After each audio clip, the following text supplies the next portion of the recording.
Hello.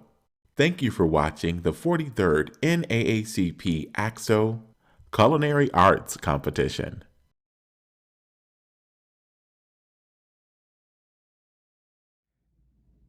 Welcome to day 3 of the 43rd National AXO Competition Ignite. I'm Kat Peoples. We're so excited you've joined us. We want to invite you to support all of today's contestants by using the chat feature. We also want to invite you to share today's event with your networks. Now, without further ado, enjoy today's presentations. Let's meet the judges.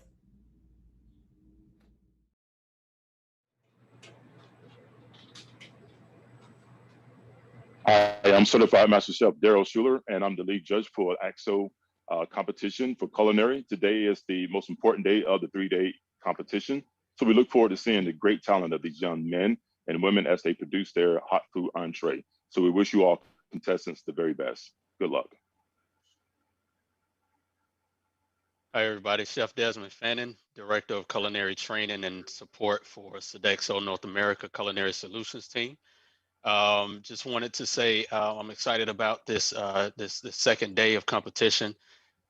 Hate that we're not in there in person to be able to taste the food, but we'll be watching and seeing that the students are layering the flavors properly so we can, as Chef Daryl said yesterday, visually taste it virtually. So congratulations for making it this for our students, and good luck for today.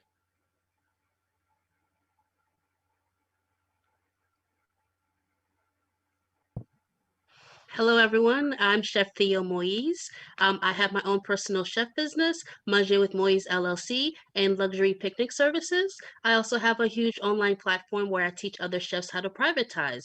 I am so honored to be here today, third day of judging. I'm so excited to see the wonderful talent, and I'm excited to get this going.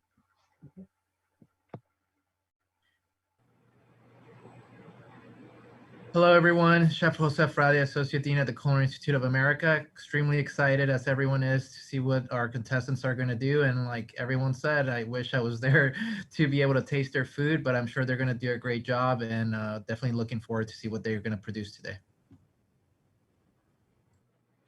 Good afternoon, everyone. My name is Annette Haynes, and I am the National AXO Culinary Arts and Hospitality Management Coordinator. Super excited about day 2 of competition as our students execute their menu plans. And with that said, we're going to start off with our introductions with student number 1. Hello, my name is Alan Aranda. I am 18 years old, and I am a graduate of Westside High School. I will be attending the Culinary Institute of America, Hyde Park, New York, this fall in food business management.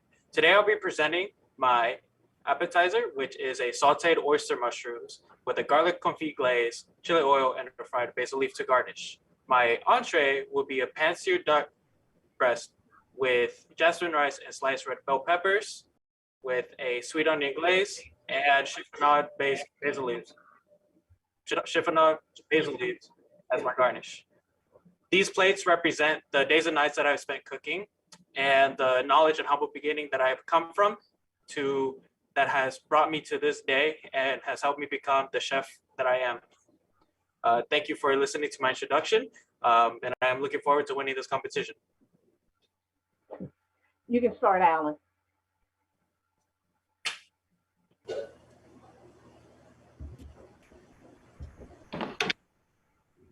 Student number 2. Hi, my name is Devin Walker. I am a junior going into senior at Grand Blanc High School. I am representing the AXO Flint branch. My meal starter is a Parmesan bowl Caesar salad, and my main course is a pan-seared chicken with a lemon reduction sauce and wild rice and asparagus. My recipe comes from me spending time in the kitchen with my mom and my grandmother, and I'm looking forward to winning this competition. Thank you, Devin. You can start. Student number 3. Hi, my name is Amari Thomas. I am a rising senior at Donald M. Payne Tech. I'm representing the North New Jersey branch of the AXO Culinary Competition. Today, I will be preparing for my starter, a pan-seared duck with a mesclun and dark salad and balsamic reduction. And for my entree, I have duck à l'orange with blue cheese polenta and broccoli spears. Thank you, Amari. You can start.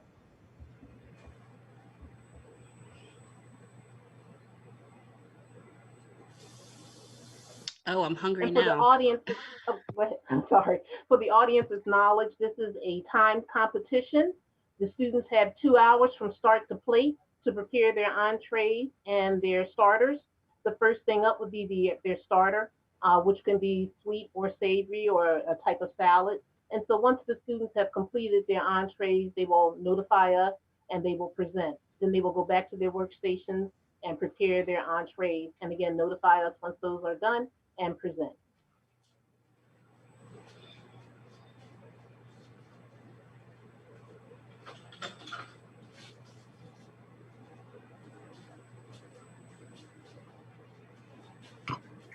So I did miss the end of Alan's dish. He kind of cut off, so I wasn't aware of his entree. Can he repeat that, or someone repeat that?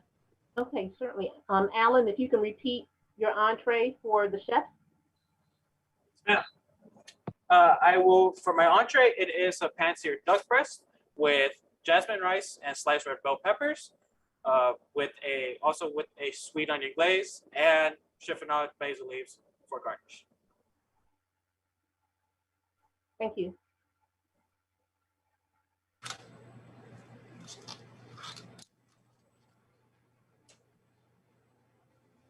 In terms of when the students develop these menu plans, under the culinary arts guidelines, they're required to develop a menu plan based on the strict guidelines that we set forth. They include a very specific spice list, a produce and pantry list, and an equipment list. And so once the students receive this information, they're able to develop their menu plan, and the only proteins that they're allowed to use are chicken or duck. Not chicken and duck, it's one or the other, chicken or duck. And they develop their menu plan, and then they spend several weeks practicing and developing and presenting their menu plans to their coordinating culinary arts mentors and chefs until they get to this point.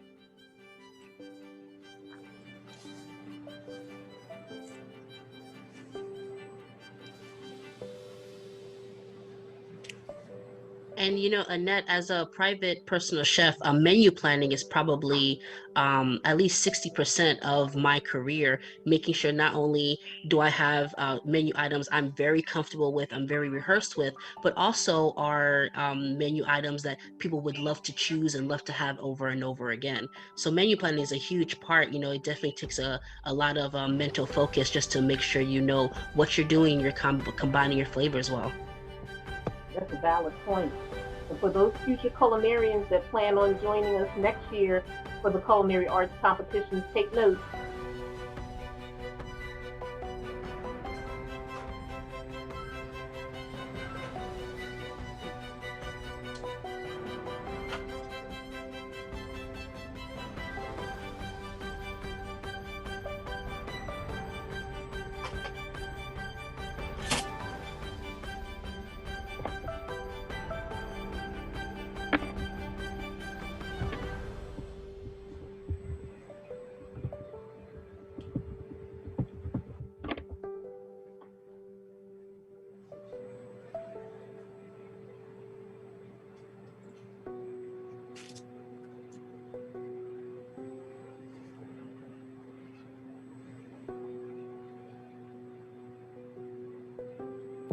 So it looks like Amari is scoring her duck breast, which is an excellent technique to kind of cut on the surface of any meat and add extra surface area, which is going to be really good if she plans on searing it.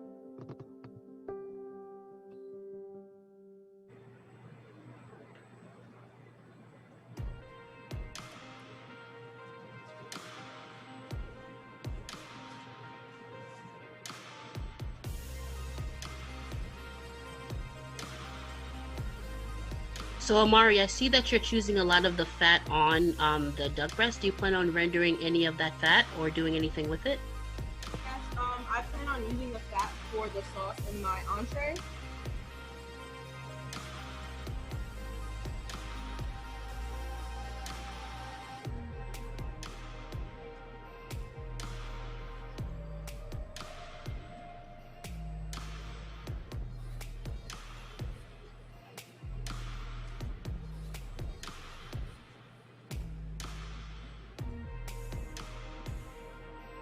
Now, Annette, this is probably just a general question for you. I know the carcasses were used for stock. That stock has already been made, correct? It may not have been, and that's something you can check with the students to see if they've already made their stock or if they're starting their stock process. Okay, thank you. Alan, we'll start with you. Have you made a stock, or are you planning to from your duck carcass? Can you repeat that? I'm sorry. I am not planning to use the stock ship. Okay, thank you. How about yourself, Amari? I'm not planning on using a stock for my dish today. Okay. And Devin, how about yourself? It looks like you're probably starting one. Yeah, I am starting one right now. Okay, got it. I was in your head. Good call, Chef. Devin, can you tell us what's going into your stock? I'm using carrots, onion, celery, the chicken carcass. That's it. So that onions, carrot, and celery, you said? Yes. Okay, so we do call that mirepoix, and it is pretty much the base to all proper stocks and consommes. So you're definitely on the right track with that.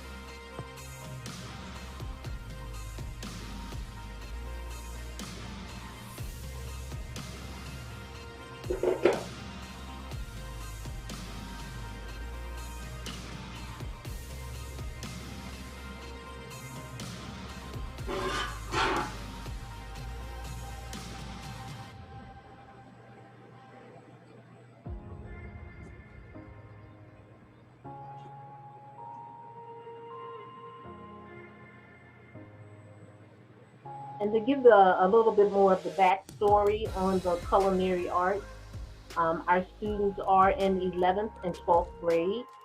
When they participate in culinary arts, and they have to have been enrolled in a culinary or hospitality curriculum at their high school in order to be eligible to participate.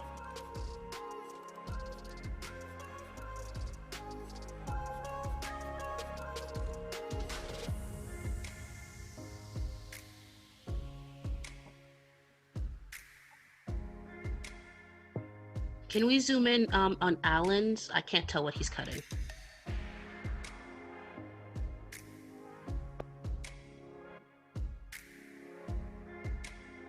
Looks like a julienne of red peppers. Yes, julienne of red peppers. Alan, are we correct on that? Yes, Chef. Thank you.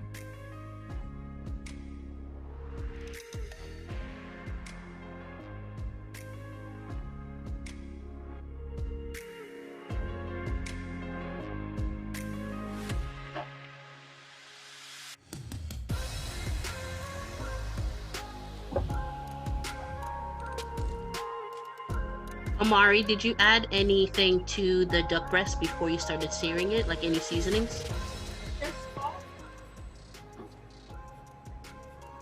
Just salt? Thank you.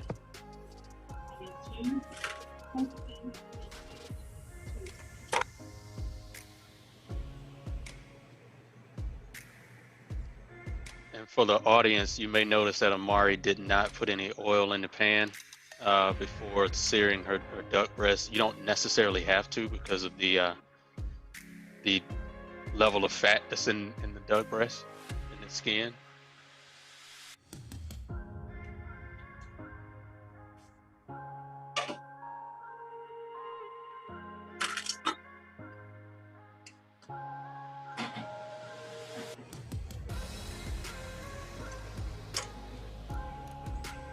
Students, is your poultry right out of the fridge, or did you let them room temp first?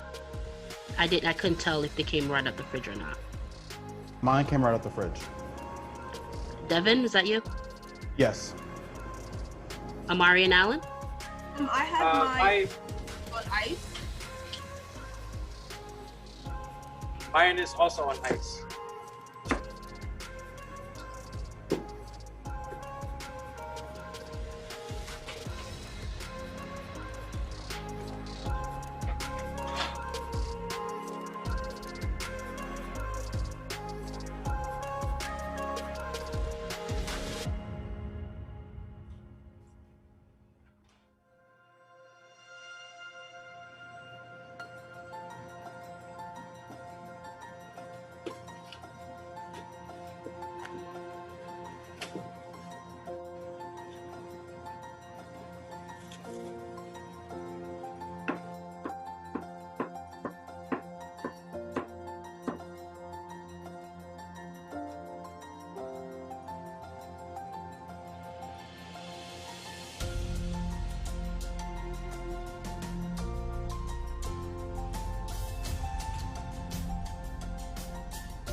Devin, was that just a lemon that you were grating? Yes. Was that for, what was that for? It was for the, I'm gonna add it to the sauce for my main course. Was it a lemon zest? Yes. Okay. I couldn't tell it.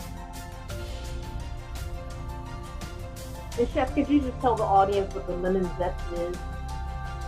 Sure. So lemon zest, or when you grate any type of citrus, in like limes, lemons, sometimes even oranges, what you're getting is the very subtle flavors of that citrus using the acids right from the skin. So you grate it lightly and it releases the aroma, and you can add it to any sauce or just a garnish to help bring out the brightness of any dish. Thanks, Chef.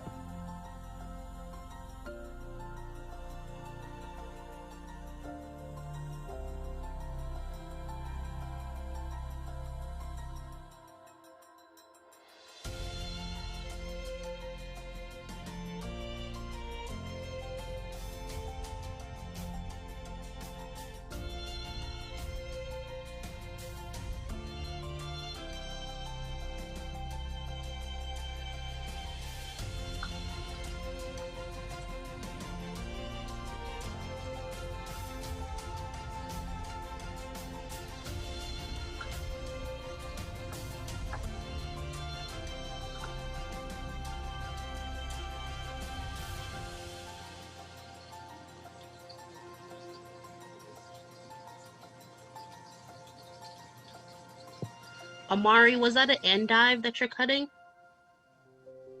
Yes, this is an endive. Endive is a super awesome leafy vegetable. It's pretty easy to overcook, so I'm very excited to see how Amari is going to pair it with her asparagus, which could be cooking at a different temperature.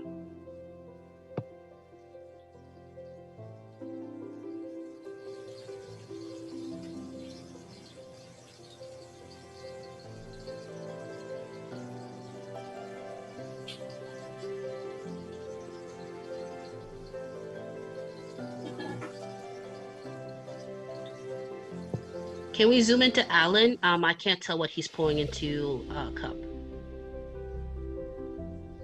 Alan, what is in your cup? My cup, there is boiled jalapenos and serrano peppers that I'm going to blend for my sauce.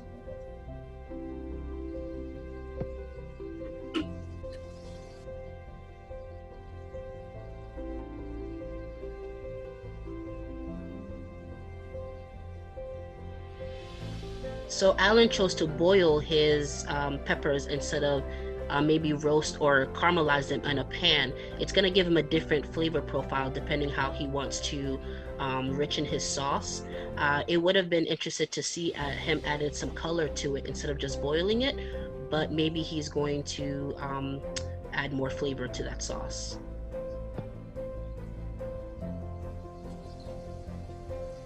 What's really hard is that we're not there in person and smelling all of these wonderful aromas as they're preparing their dishes.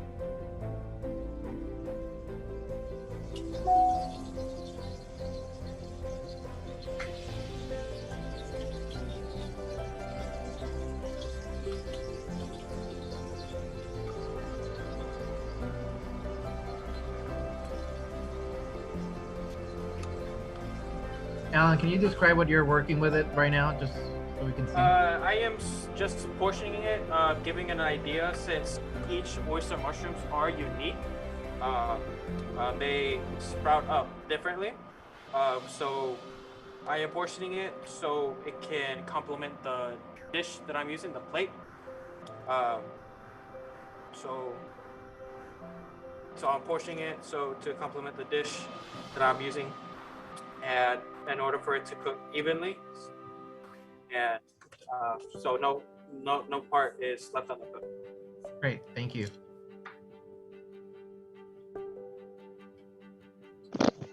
Sorry, quick question for the oyster mushrooms. You planning on leaving them bunched, leaving them whole? As you cook Yes. them? Okay, Yes. thank you. Also, Devin, it seems you're making an emulsion of some kind right there. Making a Caesar dressing.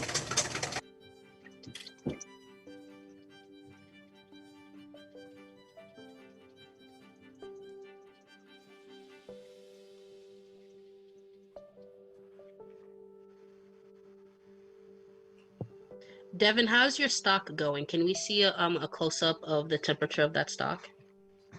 Yes, 1 second. So stocks and consommes are super important because you never want it to ever reach a roiling boil. So we want to watch the temperature to make sure it never boils too much so that you don't lose any of those subtle flavors. Yeah. So I'm interested to see if I can't really tell if I see bubbles boiling or not.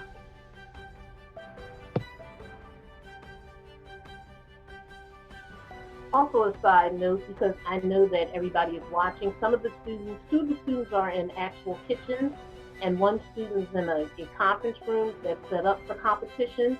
So that particular student is using tabletop burners, and there are only 2 burners that you're allowed to use. So the student in the conference room is using 2 tabletop burners, and the students that are actually in kitchens can only use 2 burners as well.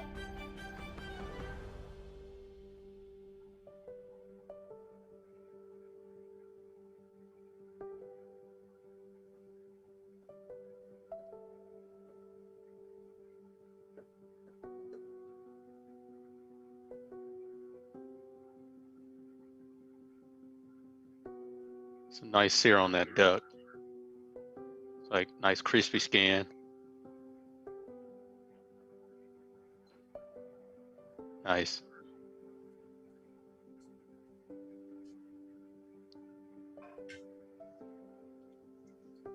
Hey, judges, can we ask what's the reasoning for putting the cuts in all of the lamb breasts?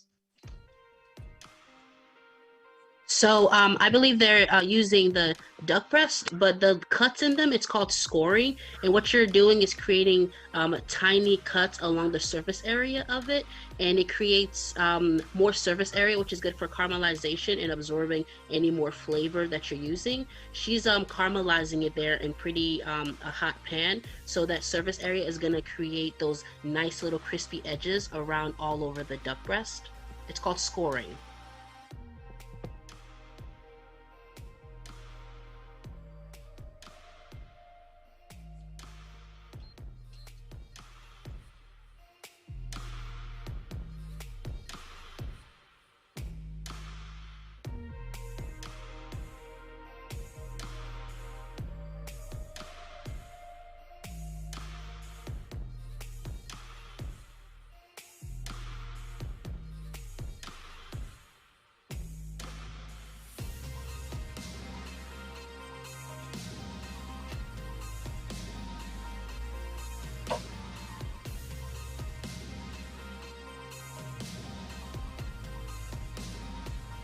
Quick sanitation note.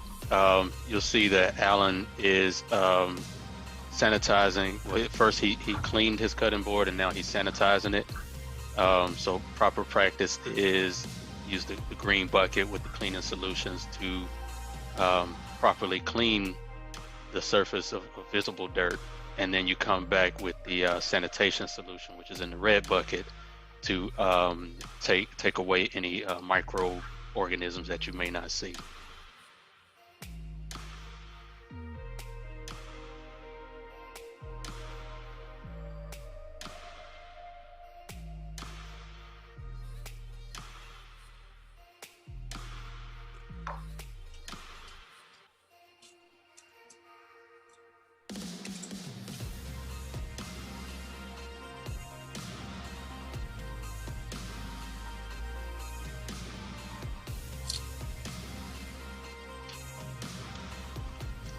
Speaking of sanitation, a good rule of thumb is always to know that if your food is going to go in the oven or going to be cooked at the right temperature, you don't necessarily have to wear gloves. And if it is going to be fresh or raw, you absolutely need to wear gloves. However, in my practice being private, I wear gloves no matter what, because it's important to kind of carry those sanitation practices, whether it's raw or food that is about to be cooked. Chef, I think in your line of work, it's good for the client to see, because the client may not be aware of what you do and do not have to do as far as raw chicken is concerned. Because technically, you don't have to wash your hands or put on gloves when you're messing with raw poultry. But clients may not know that, and they want to see you wearing gloves. So it's always a good thing visually. Yeah. Yes, because they are most of the time I am being watched. It's not a behind the scene type thing. Most of the time they're right there watching me do these practices. So I definitely do have to make sure that I am presenting those good sanitary techniques.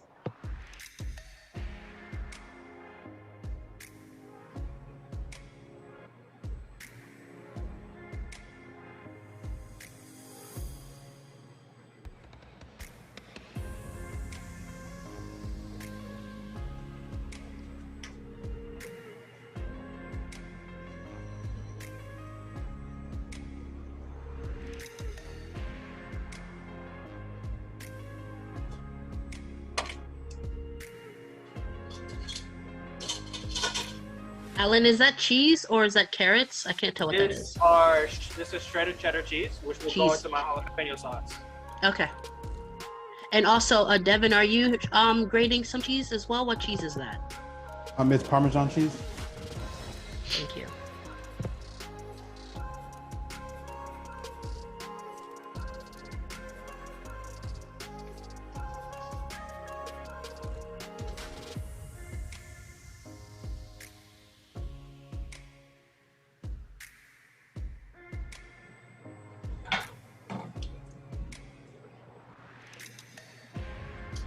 So a quick note about the equipment that Devin is using. He's using a pretty standard grater, which is a grater that you can find in most households. It has the 4 sides, which is going to give you the different shreds and the different techniques that you're using. You have some finer and some larger cuts.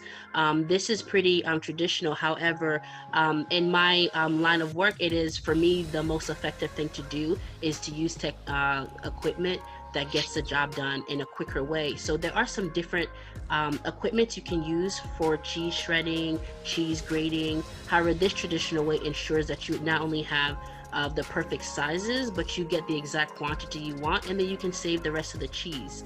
So that is definitely something to always be aware of when you are grating your cheeses, the equipment you're using.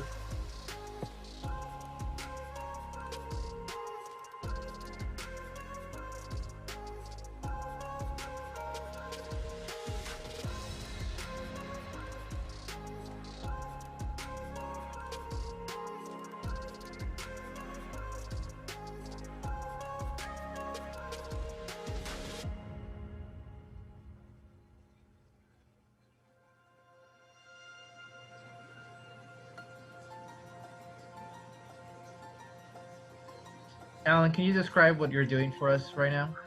I am doing a garlic confit puree.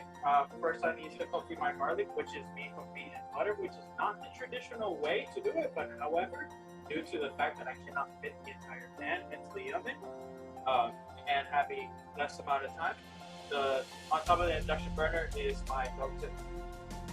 And although the butter can burn at a high temperature, I am going low and slow for this. So this is one of my first things to do in order to prepare my dish.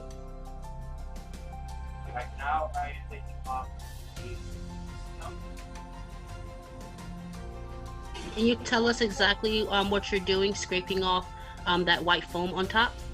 I'm scraping off this white foam just to make it more neat and to have the butter much more clear. And having this could raise the temperature for the butter, and that could make it burn. So what Alan is actually doing is clarifying his butter, and that white foam on top is the moisture content of the actual butter. So when it separates, you have the fat separate from the moisture, and you can skip the step by using straight ghee. Ghee is a clarified butter without any of the moisture, but when you reduce all of the excess moisture, which is doing on top, you can cook at a much higher temperature and not get any of that caramel brown butter taste that you get when you cook butter at a high temperature. So this is clarifying butter that he's doing right now. Great for seafood. It's definitely a technique that we use for all seafood.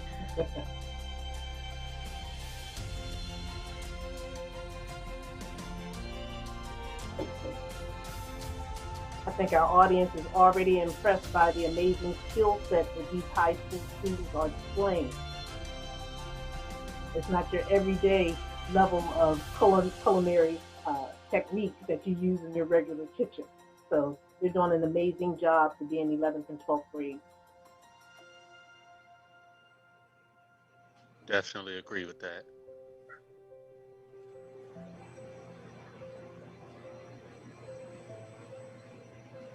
Amari, Devin. where are your duck breasts? In the oven, finishing in the oven. What temperature is your oven? 275.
Can you tell us what that temperature thermometer reads?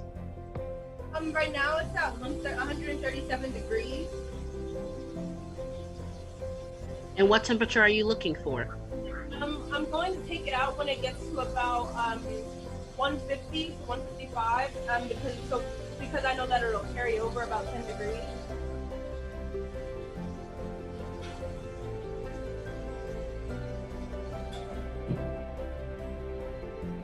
For the audience, you'll notice that she used the term carryover.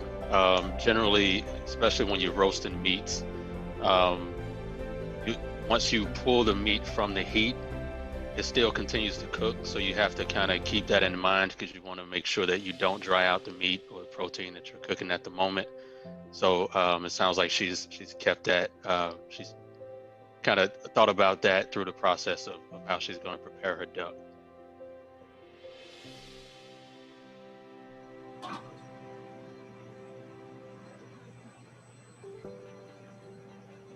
Is that your stock, Devin? Yes. Okay.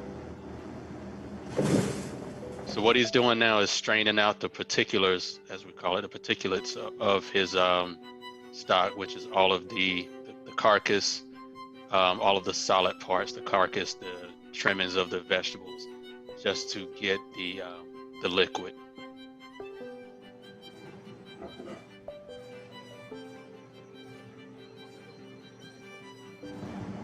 Devin, before you did strain it, did you cool your pot at all? Yes, I turned it off for about 5 minutes. Okay, thank you. So that is always really important to make sure that we always cool our stocks before we strain them. For one, it lets all of the particulates settle at the bottom, but also if you're pouring it into plastic, you don't have to worry about the temperature affecting it.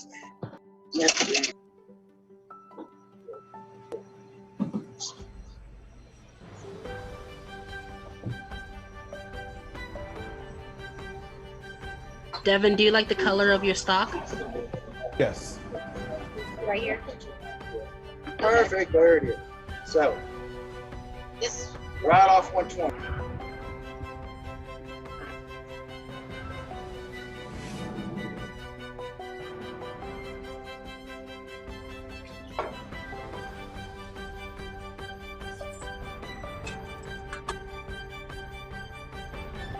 Alan, is your duck breast in a cool pan right now? It started from a cold pan and I put it on low heat, so it renders out the duck fat. Thank you.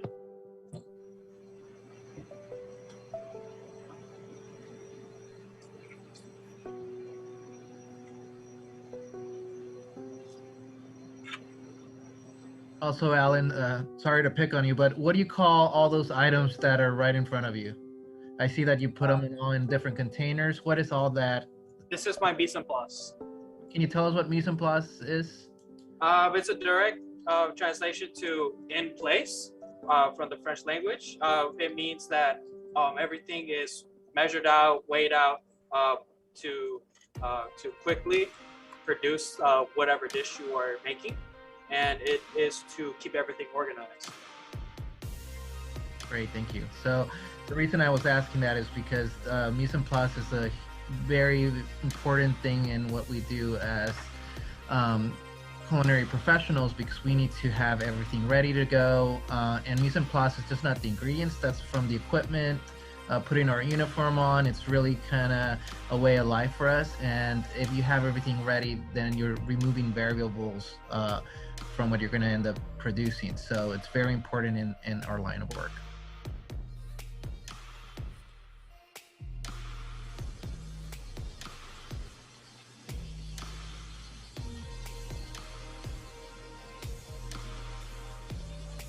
We're already a full 30 minutes into the competition with that pass. So we have an hour and a half left to go.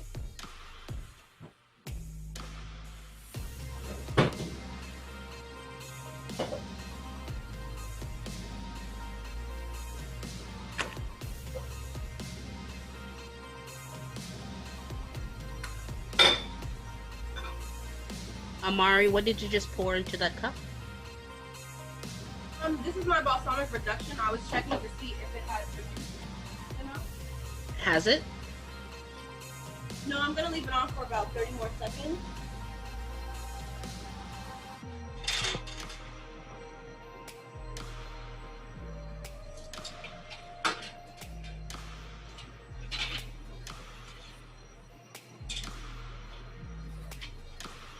So with any reduction, like Amari is making, the number one thing that you have to worry about is that temperature, because although you might be cooking it for a long time, any slight temperature too hot and you can burn it, you can create a very smoky taste, or just too much caramelization. So when you're making any reduction, especially using vinegars, you have to worry about that temperature so much, because as it cools, it will become more viscous.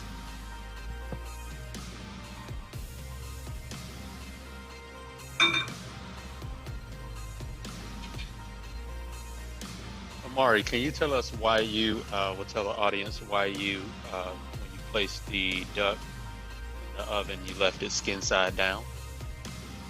I put it skin side down so that when the fat, like when it cools off and when the fat drips down, it will, the skin won't be soggy.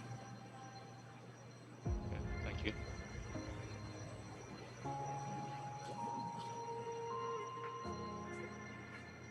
Yeah, it would be a real disappointment if you've gone through that amount of skill and that amount of time to get your duck breast crispy, and then cook it the wrong way and it ends up soggy in the end.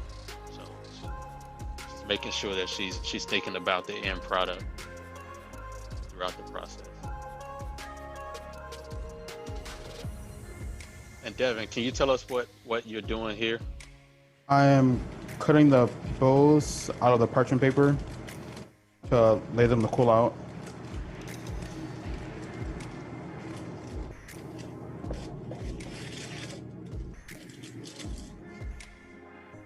So audience, what he did earlier was he put the grated Parmesan onto parchment paper and placed it in the oven to allow it to bake. And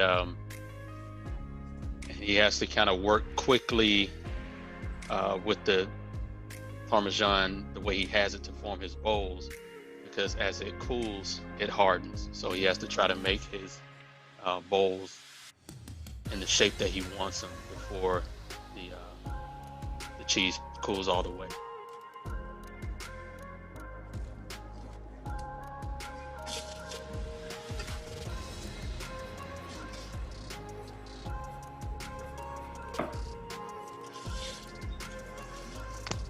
Amari, what is your ice bath for? To shock my asparagus. What do you mean by shock? So I just took it out of the boiling water and I put it in the ice bath to stop the cooking so that it doesn't overcook. Thank you.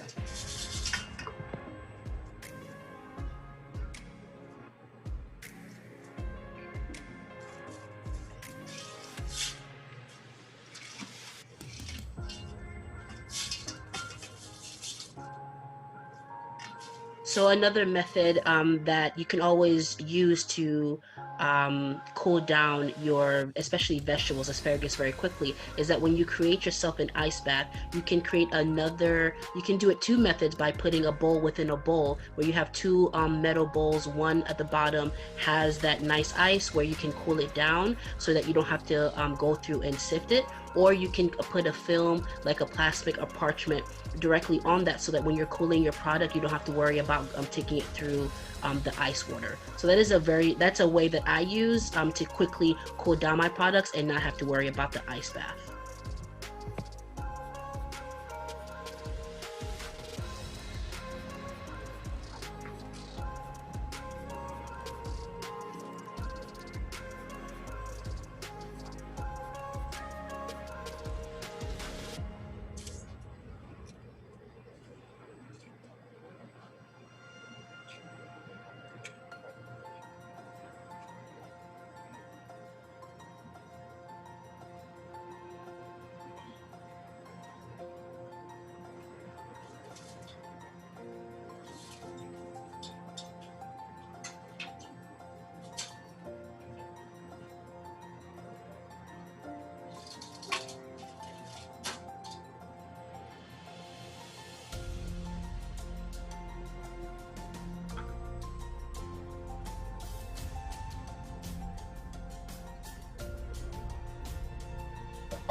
You'll also notice, as with all three of the chefs, you'll notice that cleaning is a very important part of what we do.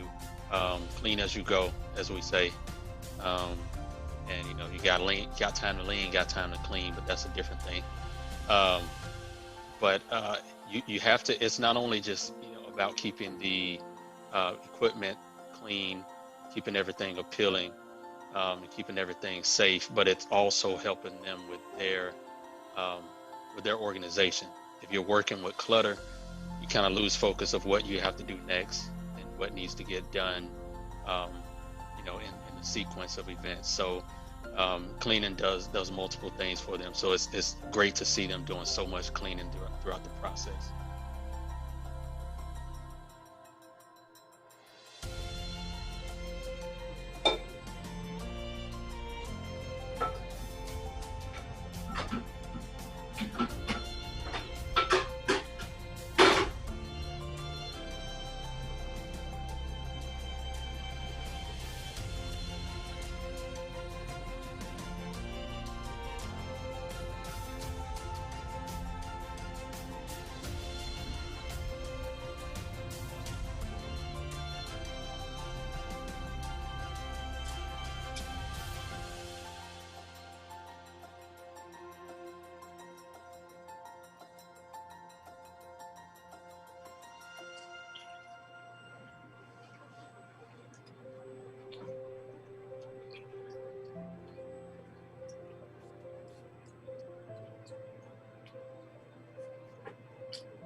Alan, what are you doing right now? Oh, I am wrapping my sliced red bell peppers in aluminum foil. Added some oil and some salt, and it will be going into the oven to bake and become tender. I'll put this to the side until the convection oven is available as I start preparing the rest of my dinner. What temperature is your oven before you put it in your pepper? It is at 350 degrees. It has been preheating since the start of the competition, right?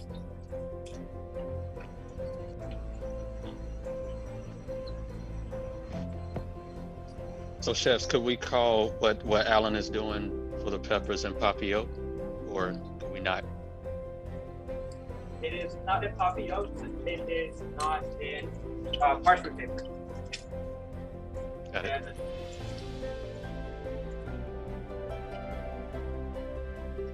Awesome. So for the audience, papillote is the process of folding, you know, a product, whether it's a protein or vegetables, in sort of like a pocket using parchment paper. But he's using foil in this sense. So you place it in the pocket, put it in the oven, and it in addition to the hot air, it also steams on the inside of the pocket, making whatever you're cooking tender and reserve that moisture.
And just so that the audience is aware, the students are required to prepare 3 plates. And typically, if we're on site for competitions, local and nationally, the students prepare a plate for display. So there's the display plate, and then there are 2 plates that are shared between the judges. And we can have anywhere from 3 to 5 judges, but there still are going to just be 2 plates for the judges to share. So that's 3 plates for their starter and 3 plates for their entree. And even though we're doing this virtually, they're still required to prepare the 3 plates. So this gives the judges an idea of how they're able to prepare portion size.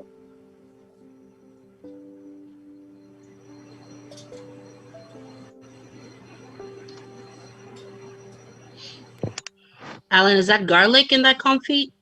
Yes, it is garlic.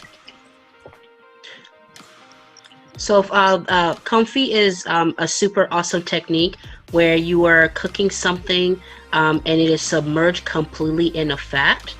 Sometimes it is oil, but traditionally and the best way is always to use some kind of fat. In this case, he is using the butter fat. You can also use duck fat, straight ghee, or really any other type of high temperature fat to really use and get a nice creamy flavor on that garlic or anything that you're comfiting.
Can I get a close-up on Devin? I can't see what he's plating.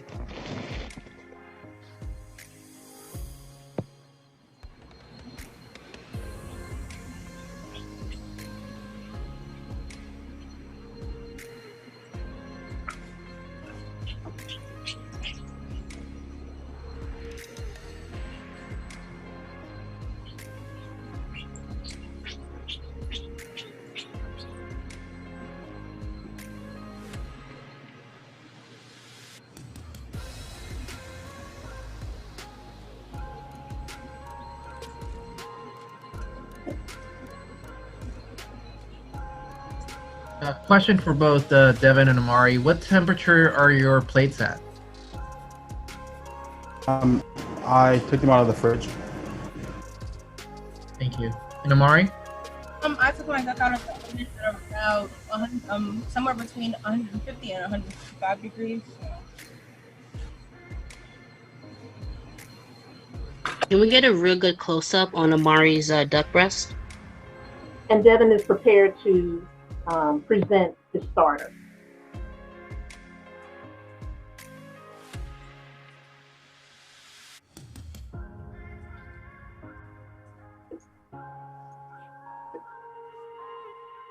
Okay, Devin, can you please present? Yeah, so I have Parmesan bowl with a Caesar salad. Just throw that.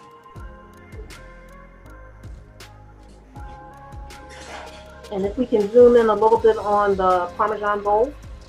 So the Parmesan bowl, I traced out circles on a piece of parchment paper, and I stuck the Parmesan cheese around the inside of the bowl, and I baked it for around 10 minutes and let it cool for around 20 minutes.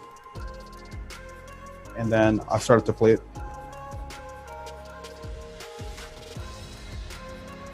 Judges? And Devin, can you take us through the process of making the dressing? Because it seems like you did the traditional Caesar dressing that many may not know about. I added lemon juice,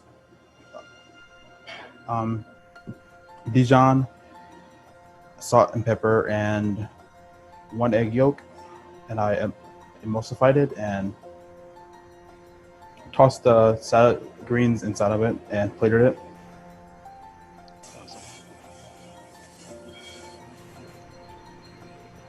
So from my vantage point, it looks like he's married tradition and non-tradition with this salad. He did the traditional dressing using the egg yolk, but instead of using just a romaine salad, he decided to use a spring mix or a mesclun mix, which is not a traditional Caesar. So I like stepping out of the box and pushing boundaries like that. That's what we do as chefs.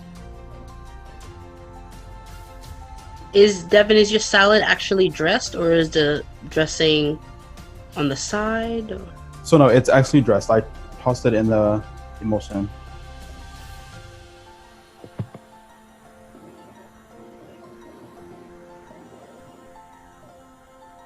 Any other questions on Devin's starter, Chef? Yes, Devin. If you were going to serve this salad not right away, what would you do to maintain that nice temperature? I would keep it in the fridge until ready to serve.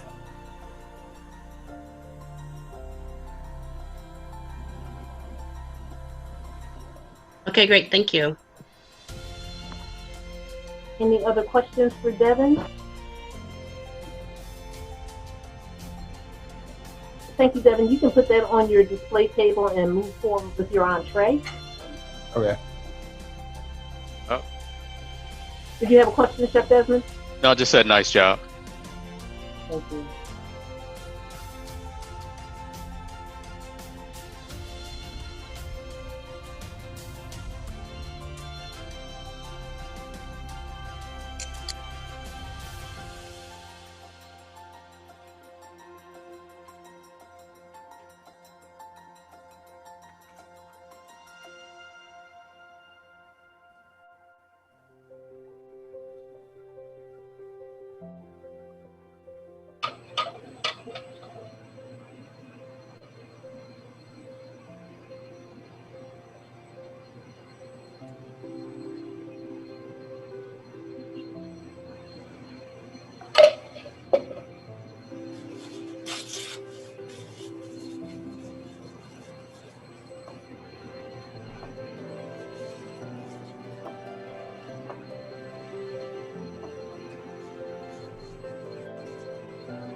triage, covert ER triage, covert ER triage.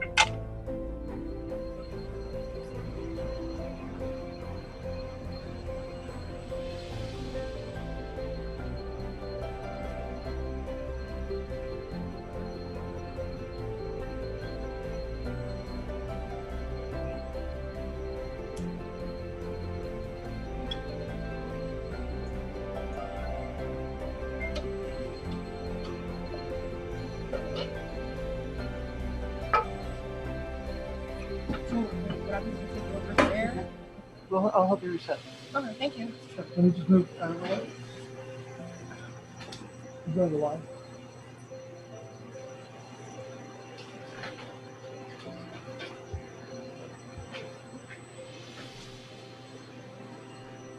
Hey, Alan, I have a quick question. Is that your duck on the cutting board?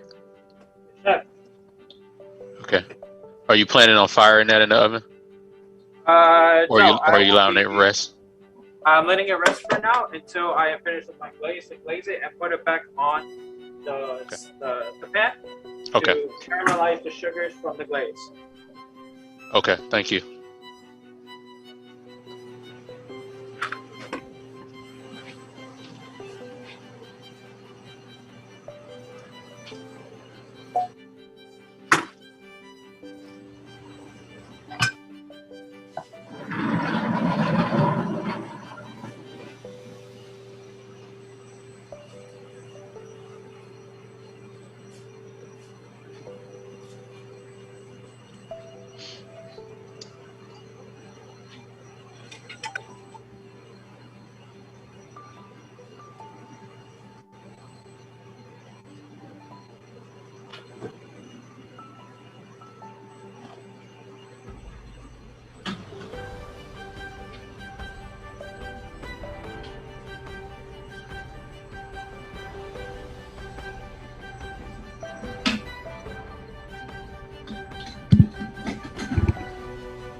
Devin, is that lemon pepper and lemon zest? I mean, cracked pepper and lemon zest? Yes. Okay.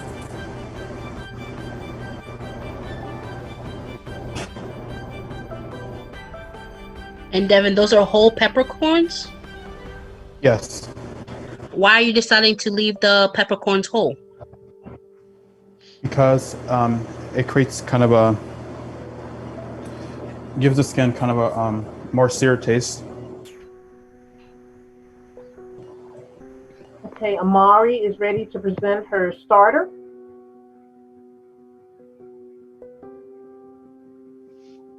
Okay, Amari, you can present.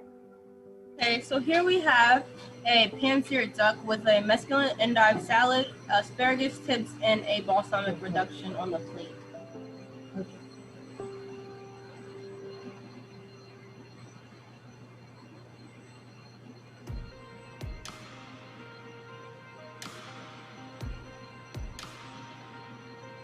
Amari, did you finish that duck off with anything after you sliced it?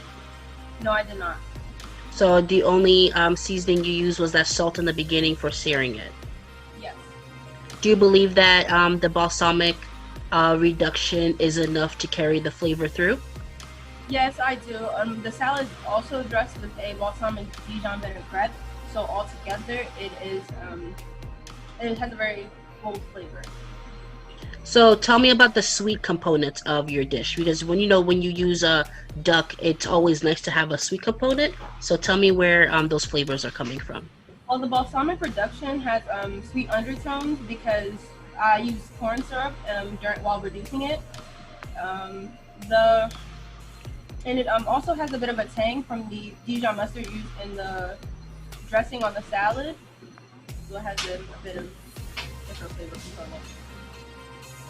Thank you.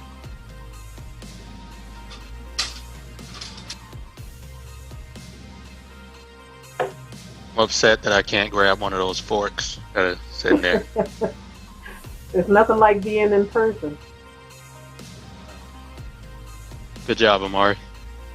Thank you. Judges, do you have any other questions for Amari? Amari, you can move your plates to your display table and move forward with your entree.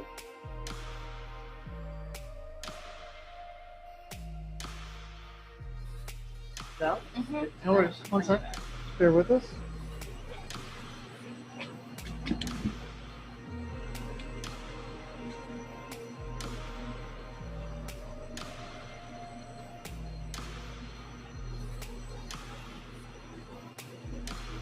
We are 1 full hour in, and we have 1 hour to go.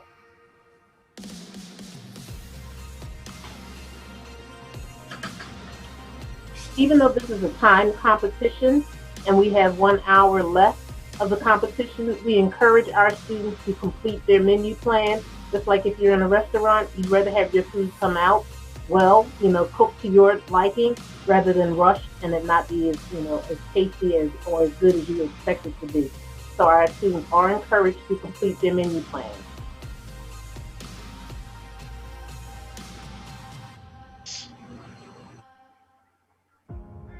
Contestants, the ones that can hear me. So we're an hour in. Has it felt 1 hour for y'all?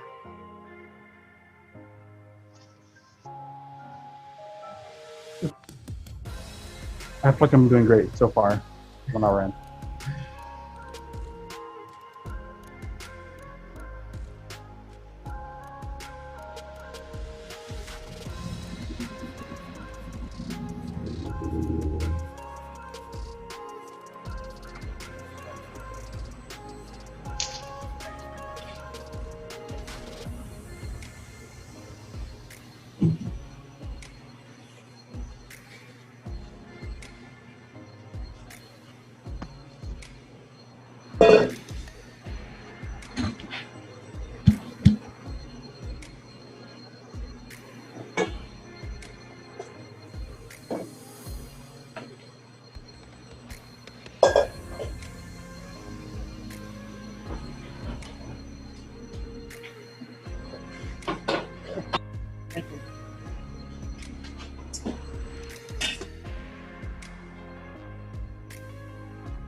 Alan, what is that leaf? This is a basil leaf.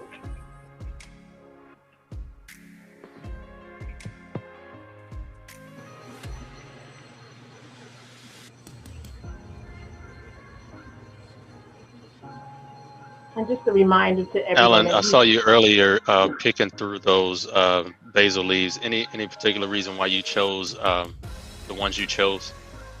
I chose due to multiple reasons. One, for my garnish, since I am using my basil leaves as garnish for my appetizer, it has to be big, and as well as any wilt that is on any of the basil.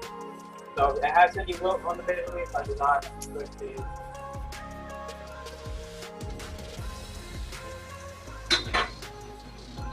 When frying basil, do you think that the size of the leaves matter? Yes. Due to presentation, I would prefer them to be bigger. And I'm kind of happy that he did pick the larger leaves, because the smaller ones do tend to cook faster and can burn and get away from you. And instead of being delicate, they're burned and bitter, which is what you don't want to have the customer taste in the end. So. Desmond, I am famous for burning my small, tiny leaves. I often do that, so I always get a bunch because it's very easy to do. And another thing you notice, his oil is at a low heat, and generally we think fry, automatically we think high heat. has to be a high heat for our oil. And that's a mistake we've made. I've burned a lot of basil with my heat being way too high and the leaves being way too small at the same time. So I've eaten a lot of bitter basil.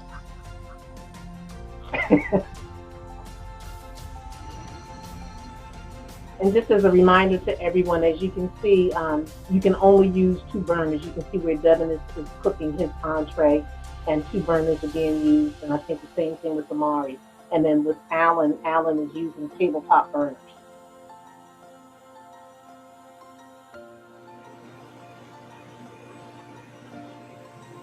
Can we get a close up on Devin's pan? Are you searing that chicken, or what temperature is that pan on? I don't know the exact temperature of the pan, but I'm currently searing it.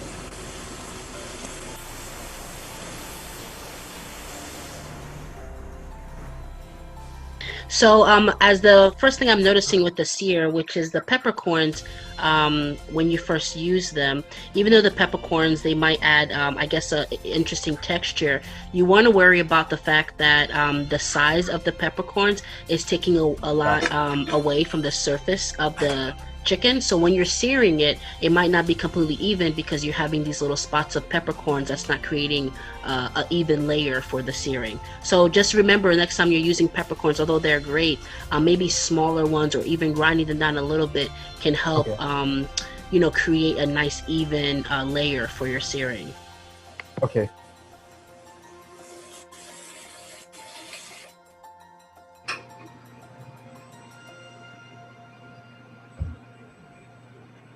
I know our audience is getting all kinds of great tips, and they'll be going home this evening and creating some amazing dishes in their own personal kitchens. I want to know if anybody's going to go fry basil. So if you hear of anybody frying basil, let us know what their experience was. I have a feeling a lot of people might try that.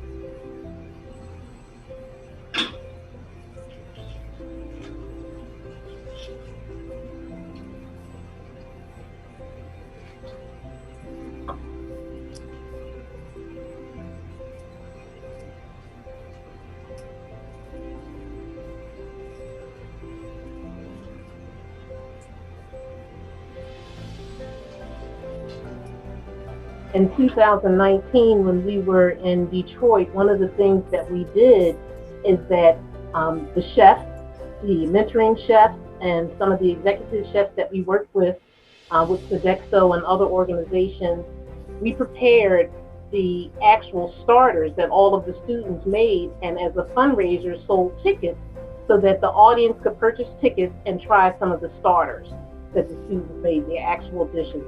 And when I tell you that line was wrapped around the corner, it was amazing. Wow. Everybody loved it, and that was a great idea and a great fundraiser.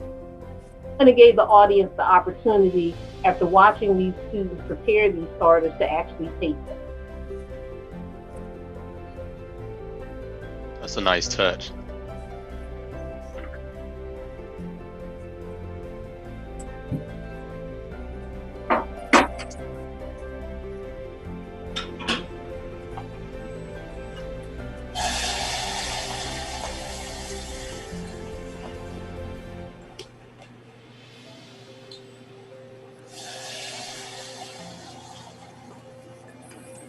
Amari, is that the beginnings of your orange sauce? Yes, this is. Okay. Did you use fresh oranges? Did you squeeze them, or what did you use to start that with? It's fresh orange juice. I squeezed it. What kind of oranges are you going with? I can't remember. They're traditional oranges. What do the insides look like? What colors? Is it a deep orange or a lighter orange? Probably like somewhere in the middle, like a little bit on the lighter side.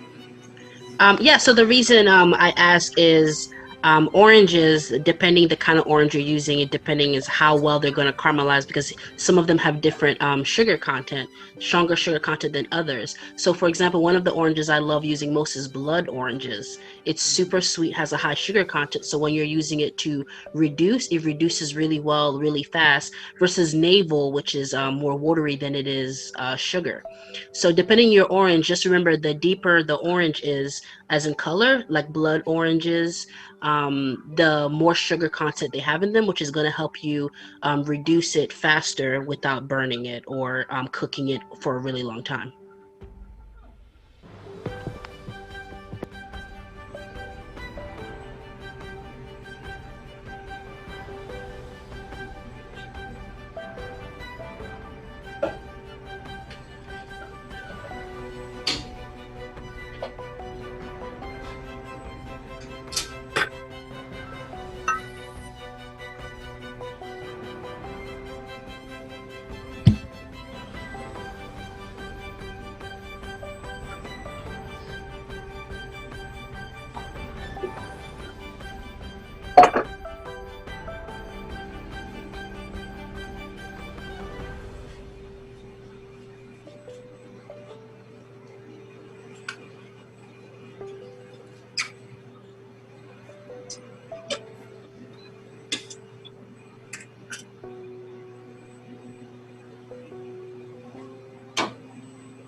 Alan, those oyster mushrooms, before you did you add anything before searing them? Any seasonings?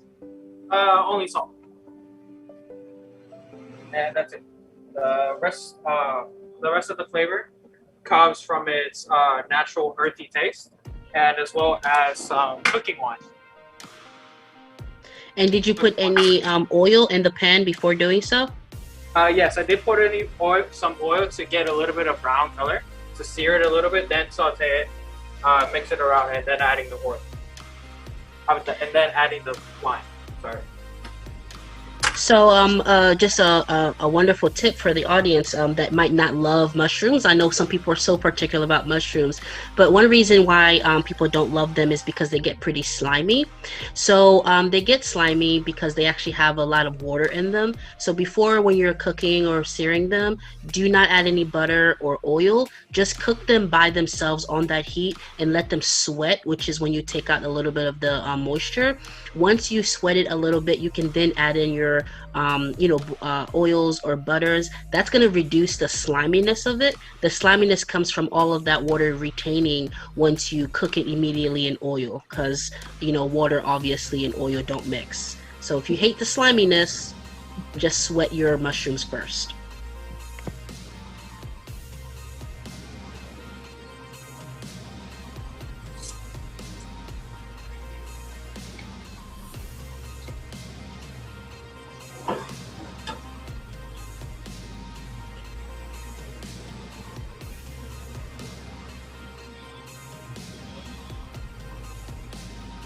We're an hour and 15 minutes in, 45 minutes to go.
So Alan, that's quite a bit of mushrooms for your starter. What are you using? What do you think you're using to balance out the taste a bit?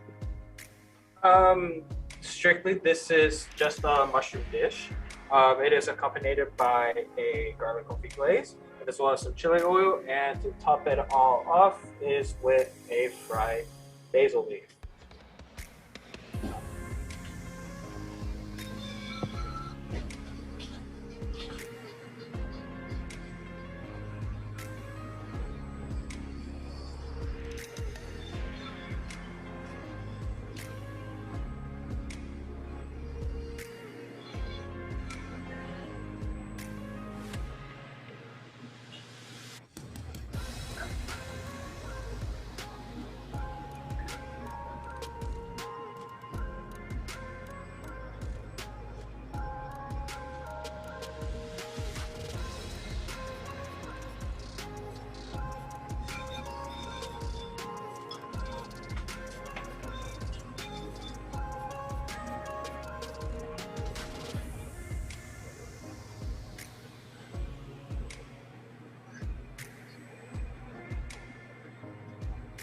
So Alan, are you ready to present your starter? Yes. Okay, you can go ahead and tell the chef about your starter. So my starter is our sauteed oyster mushrooms with a garlic confit glaze, chili oil, and a fried basil. The story behind this particular starter is from little to nothing from what I had growing up. I still became into the aspiring young chef that I am, with the dream goal of earning 3 Michelin stars.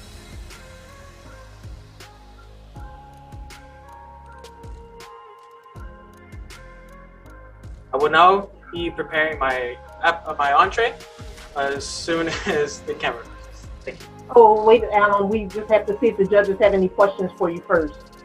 Yes, sorry about that. Yes, Alan, I'm very interested in the texture of your mushrooms. I'm trying to think of how we can,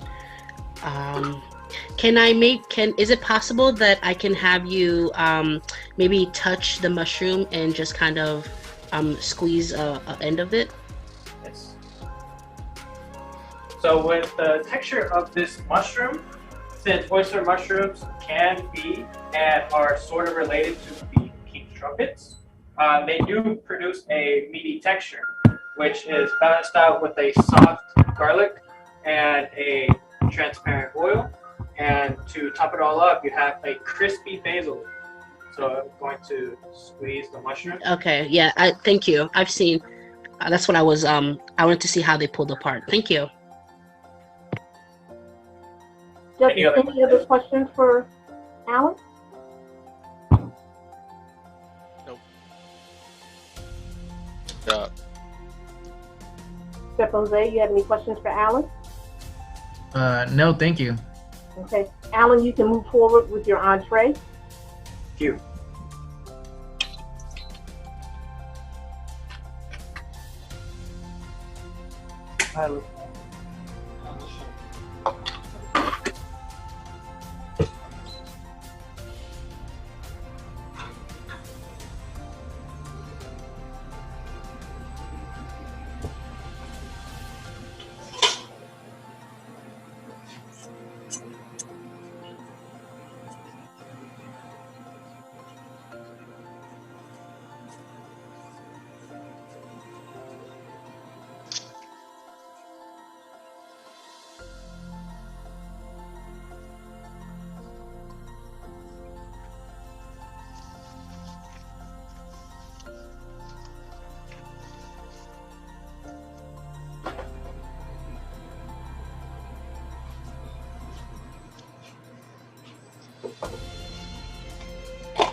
Amari, what are you doing with your broccoli there?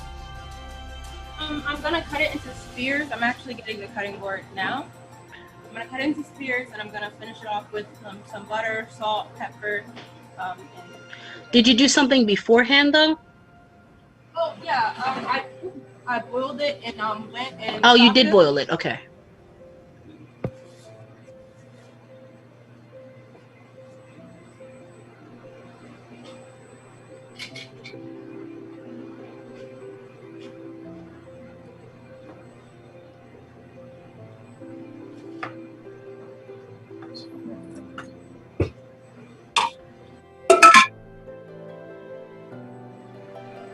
Amari, is there color that you look for to kind of indicate how done your broccoli is? I look for like a bright green color at the top before I take it out and chop it.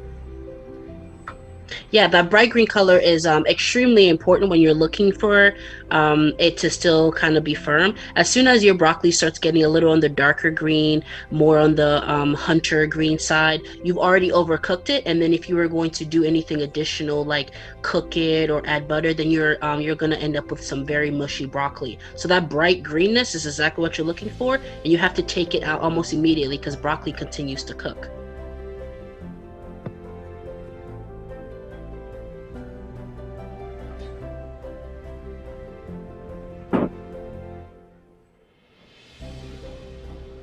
And for the audience as well, bright vegetables mean that there's more nutritional value in it. So the more you cook them, the more that the good stuff that we want from vegetables starts leaching out. So that's why we're also looking at not only the techniques are important just for flavor and presentation, but also because we want the best, most nutritional value that we can get out of our food.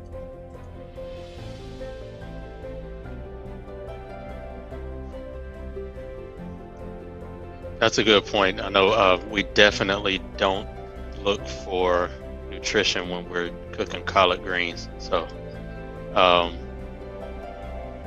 think that's an exception.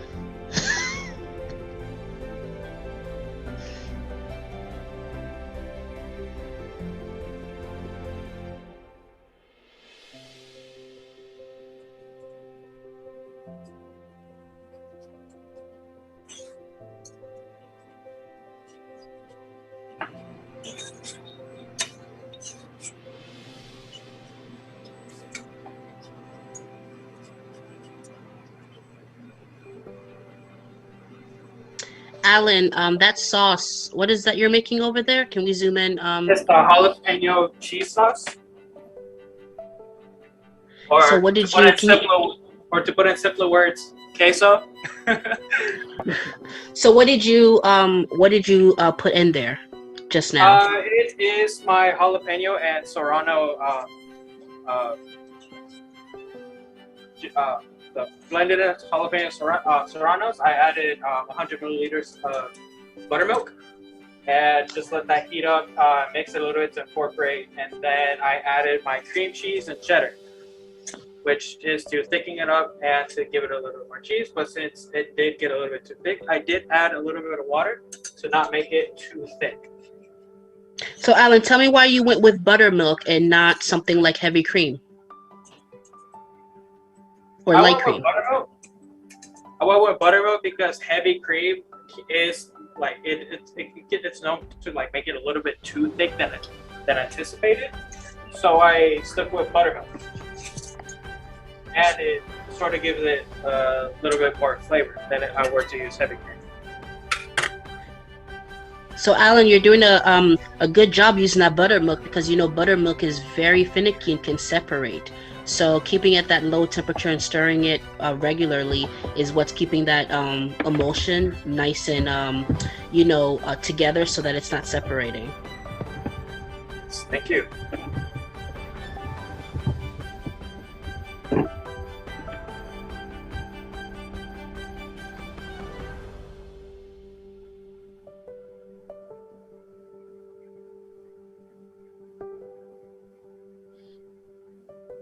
Amari, what did you just put in that pot? My polenta.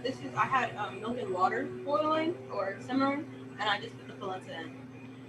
Oh, fantastic! So polenta is a super interesting product to work with, because polenta, if you do not get the temperature of the water correctly, then it can cake up and you won't get a smooth polenta. So Omari, can you tell me the process of what you're doing to make sure the polenta doesn't cake up? I'm constantly whisking it so that I won't get any lumps and that it stays smooth. And I made sure that I had enough liquid so that it wouldn't get dry. So that is definitely a really fantastic method. One surefire way to always get polenta started, and I'm just using my Caribbean roots here, is using cold water. So when you start your polenta with in cold water before any temperature at all, and you whisk it in there, and then you gradually increase the temperature, that'll almost guarantee you never get it to cake up, because what ends up happening is that the temperature is what creates makes the polenta form like a ball around itself. So when you have it in that cold water, you're able to whisk it, get it to be really dissolved, and then as you increase the temperature and whisk it, you don't ever have to worry about the caking.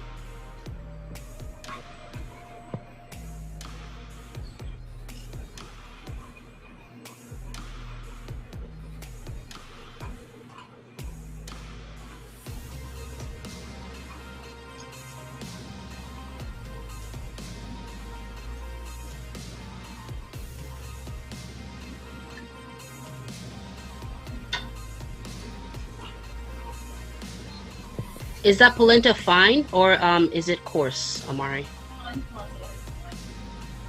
It's fine. Fine.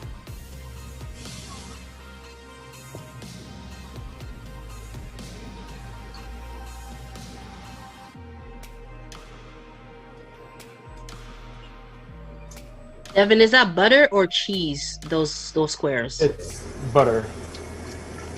And is that cold or frozen? It's just cold.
And for the audience sake, this is very difficult to do.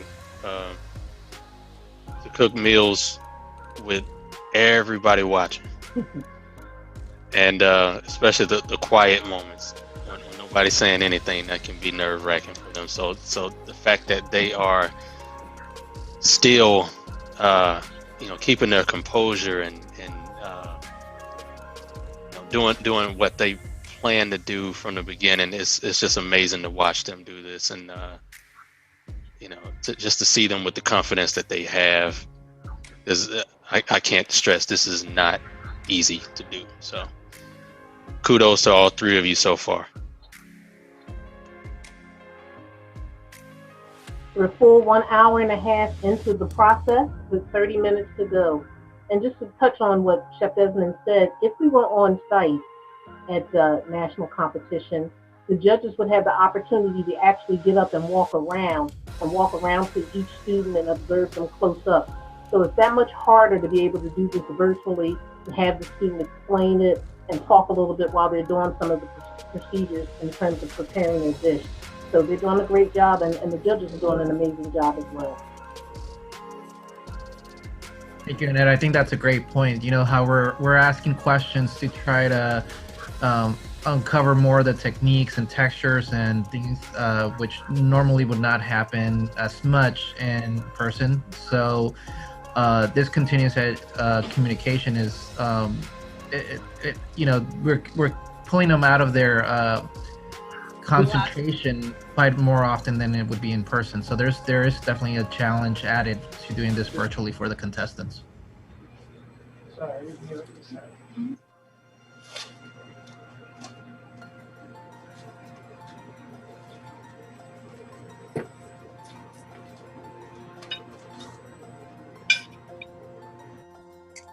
I'm really happy to see how far this competition has come since we started off with the demonstration at our anniversary in Orlando, Florida, with Chef Desmond from Sodexo doing a presentation on culinary arts. We've had so many students that have come through this competition and now have a career as chefs at major restaurants, hotels, etc. So it's just come a long way, and we just hope to expand it even further in the coming years. We appreciate the efforts from our sponsors, Sodexo and the Culinary Institute of America, for providing the scholarships for the students to be able to attend culinary school and graduate, and then, you know, expand their culinary careers. Absolutely. And NAACP and AXO have done a wonderful job growing the program year after year. And it's always good to support work like this, especially for our youth, and giving them another career avenue, because everybody can't be an athlete, everybody can't be a singer, but if you find something that you love and you fall in love with it, and you find, you know, good mentors to help you along the way, I think I speak for all the chefs, and, you know, saying that this career has been very rewarding for all of us so far, and the lives you get a chance to touch. You know, just for me personally, you know, you're talking about the kickoff in Orlando, just to be able to be that close to students and touch their lives, and, you know, Culinary did all that. Yeah. And, you know, and growing up as a kid, I always wanted to go to Disney World. Could never go to Disney World, but because of Culinary, I got there. Even as a, you know, even as a kid, as an adult, you know, AXO is like helping people fulfill dreams. So it was a fun time to be a part of, and I'm so glad to see it growing so far.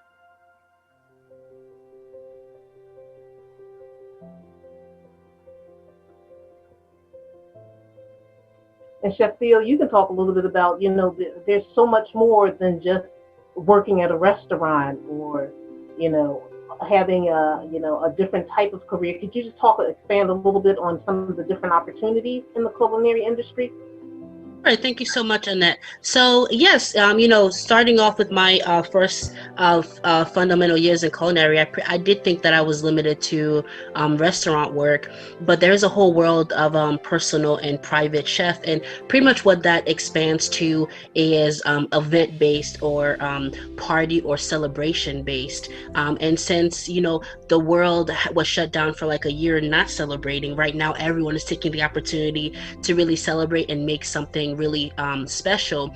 So with my specific career field, I am private and working for myself, and I get to not only meet different people on a regular basis, but I get to create these memorable events and dinners for them that really cater towards them specifically, and I get to personalize their menu without any restrictions. So it is really fantastic. In addition to private chefing, where when certain clients go on vacation or they go to like their beach or summer home, they invite me to stay with them for a little bit of time and create these wonderful dishes for them on a regular basis.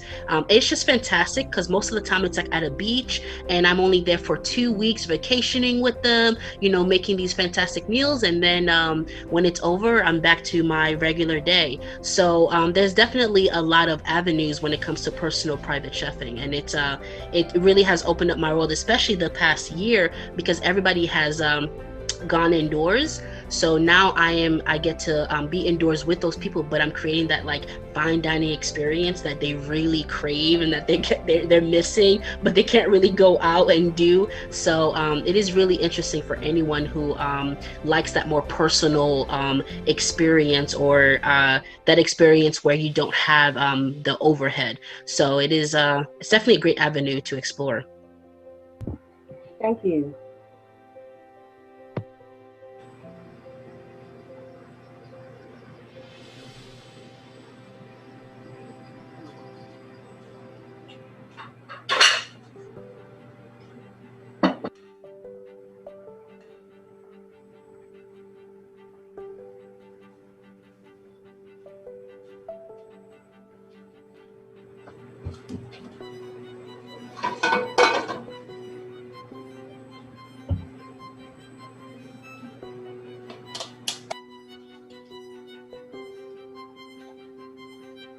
Now, Alan, I missed the cooking of the jasmine rice. Was that at what point did you start that process of cooking that rice? I started right before the sauce. Okay. Right after finishing, I started on the sauce. Okay. Yes. Thank you.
Alan, I'm sorry. I'm sorry, Chef. I don't know if anybody else can, but I cannot see Amari and Devin on the split screen. Okay, there it is. Thank you. Go ahead, Chef. Sorry. Alan, your jasmine rice, did you steam that? No, I boiled it. You boiled it, and what did you put in the rice? A single star anise.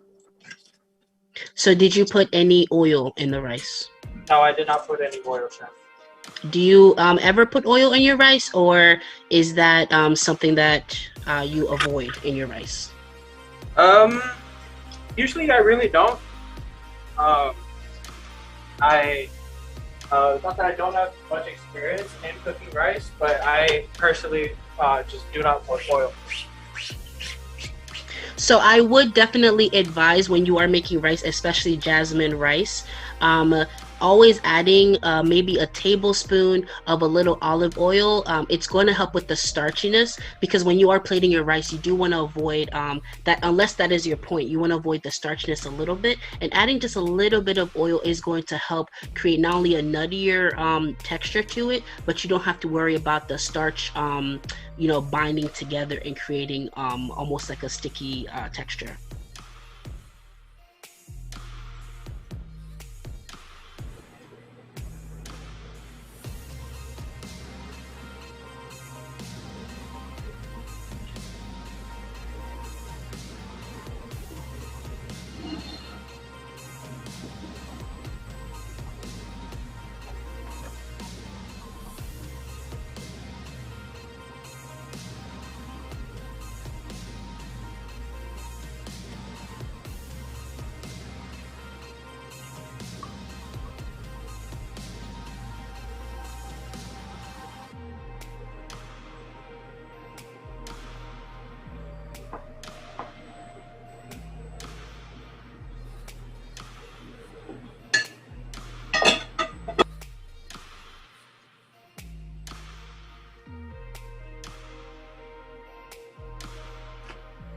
Amari, your polenta looks great. Did you add any dairy to it? I'm sorry, can you say that again? Are you making, I'm sorry, were you not making polenta? No, I am. What is the dairy? Did you add any dairy to it? Yeah, there's whole milk. I use whole milk and water. Did you put any cheese in there? Yes, there is blue cheese. What cheese? Blue cheese? Blue cheese. Yes. So did you mix the blue cheese directly in there? Yes, after I took it off the heat and I put the blue Ah, cheese okay. in, so that Okay. some, and then it would have, but it would still have little pieces.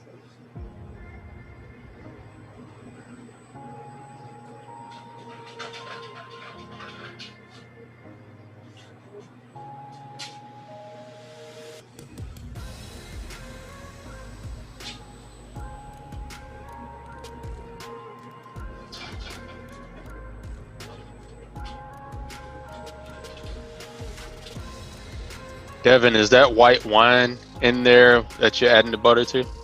Yes. Okay.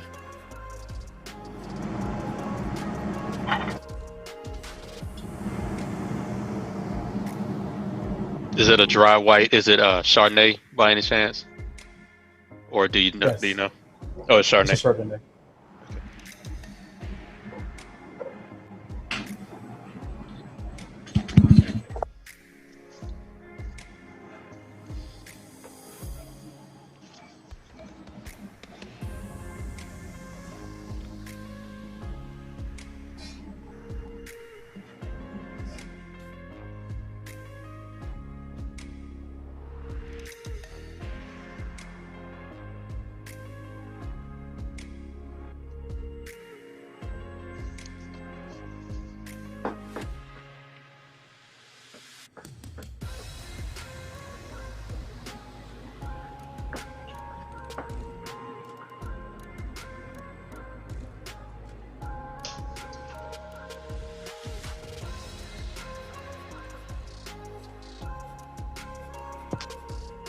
What temperature is that duck, Amari? Did you let it sit out for a little bit, or? Yeah, it was resting. I took it out at between where they were somewhere all between 150 and 155 degrees, so they probably carried over about 10 degrees, so they're somewhere in the 160s.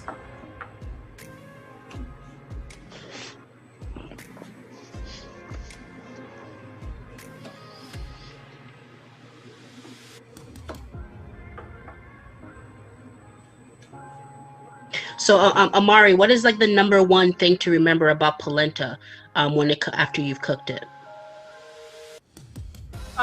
You should plate it quickly because it can set up and get kind of hard. Great, thank you.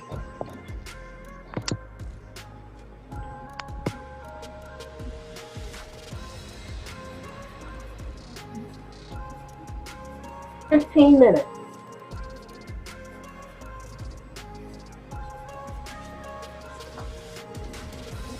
Devin, where are you in your food process? I see that you haven't started plating yet. So where are you now? I am finishing the sauce.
Oh, I'm hearing a wonderful crunch.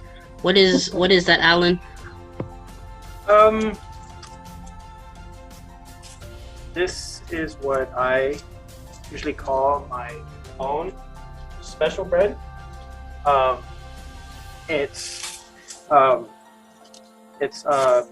not it's crunchy like a tortilla chip, but it's not made from the tortilla chips. I use very lean dough, and with that lean dough, I spread it out very thin and put it in the oven for 350 degrees until it gets nice, crispy, and a golden brown color. What's in your dough, Alan? My what? Excuse me. What does your dough consist of? Which ingredients? My dough, all-purpose flour, water, salt, and oil. That is all. No sesame seeds? No sesame seeds. Okay.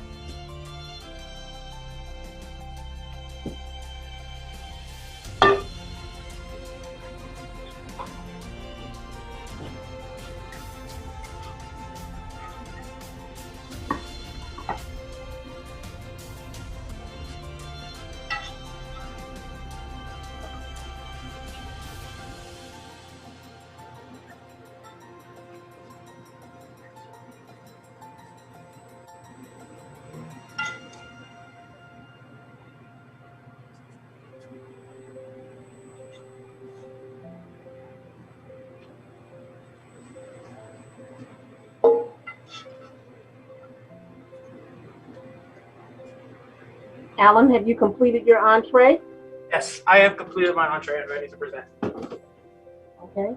I present Alan Aranda from Houston, Texas. Alan, you want to go ahead and explain your entree? My entree is a pan-seared duck breast with a sweet onion glaze, jasmine rice, and sliced red bell peppers. It is garnished with some caramelized onions and some fresh chiffonade basil leaves, along with my special bread. The story behind this is like I mentioned in my intro, the days and nights that I've spent cooking. The rice is shaped like a moon. I shaped it with a mold ring, and the sliced red bell peppers represent the solar flares. The duck represents the tender meat that I guess represents myself in a way. A weird comparison, but as someone as young as me who has been introduced to a lot of opportunities, such as this competition, Chef Bell, my culinary mentor, and being taken under the wing of CIA alumni Chef Eric Bludorn. This dish was inspiration for me from my life and the knowledge and experience that I've gained throughout my 18 years living. Judges? It looks wonderful, Alan. Can we get a little bit more of a close-up on his protein?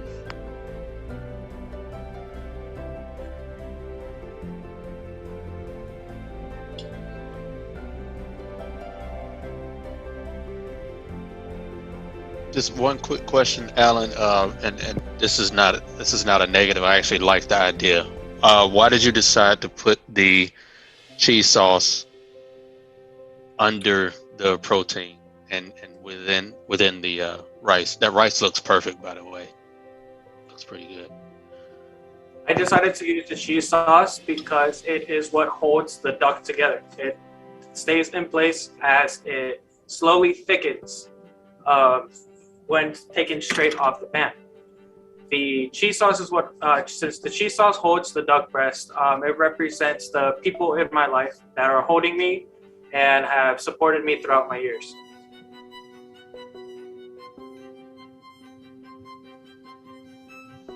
That's wonderful, Alan. Thank you for sharing that.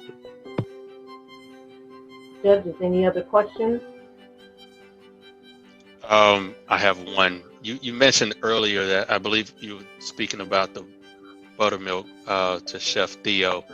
You mentioned that you put 100 milliliters in there? Yes, 100 milliliters. And I noticed that in your menu plan, you used a lot of you used all metric measurements. That's odd to me because generally everybody uses imperial. Have you always used metric? I prefer metric due to the precise measurements.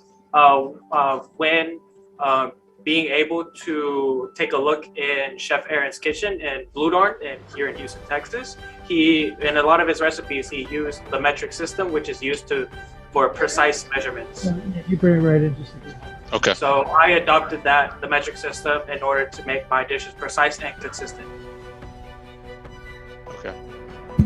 Are you familiar with imperial? Yes, I am. Just thinking of going into the industry. Okay, that's good to be. Sounds, I guess, bilingual with measurements. So, okay. Any other questions? Yes, for Alan, do you have anything acidic? Like what would you say is your most acidic component of that plate, of that dish? I did not use any acid for this dish. Well, the buttermilk cheese, maybe it might have a sour type. Acid, yes. Yes. Okay, great. Thank you. Yes. Alan, just one question. So, how do you feel about both your plate ups today? I feel very confident. I have practiced a lot. I have gotten advice from my mentor chefs and as well as many other chefs that I have met. They have pushed me into staying in this competition and competing due to a lot of personal problems. So with their support, they have helped me compose these two dishes and being here today. Thank you, Alan. I think you have some great temperament in the kitchen. So that goes a long way. Thank you. Thank you. Any other questions for Alan? Yeah, Alan, we'll keep your display table, but you can go ahead and break down your workstation. I believe Amari is ready.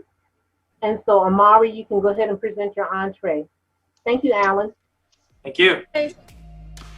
Okay, so today we have a duck à l'orange with a blue cheese polenta and broccoli spears. It is garnished with some orange zest.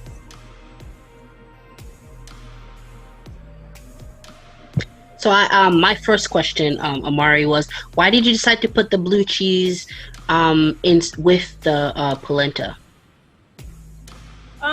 The blue cheese with the polenta, just so that it would have more depth in the flavor, so that there's a bit of a tanginess in the polenta, and then as you eat the duck and the polenta together, you just have a lot of different flavors. So I do think that's a great idea. Cheese and polenta always go hand in hand. I do think that the only thing I would change with the blue cheese is the chunk size of there. I did see some kind of chunky pieces of the blue cheese, and blue cheese can be really overwhelming of a taste. So maybe you could have broken it down a little bit more so that it would be more easily throughout the polenta. But I do think putting cheese in it definitely was a great idea. Thank you. Can we see you sorry if that sounds weird, but can we see you kind of put your finger in that sauce to see how it came out, the orange sauce? I want to see if the glaze came out to be sticky or that seems like a perfect consistency. Good job. Nice presentation. Thank you. Yes. Thank you. Any other questions, judges? Well, I come with my Socratic question all the time, which is, how do you think you did, Amari? I think I did pretty well. I'm very excited with the outcome of my dishes, and I hope you enjoyed watching me prepare them. Yeah, I think you did a great job. You as well. You managed your way around the kitchen very well. And it's not easy doing this while people are asking you questions the whole time. We can get a little antsy, with stop asking me questions, let me cook. But you handled it well. That's true. I would have muted everybody.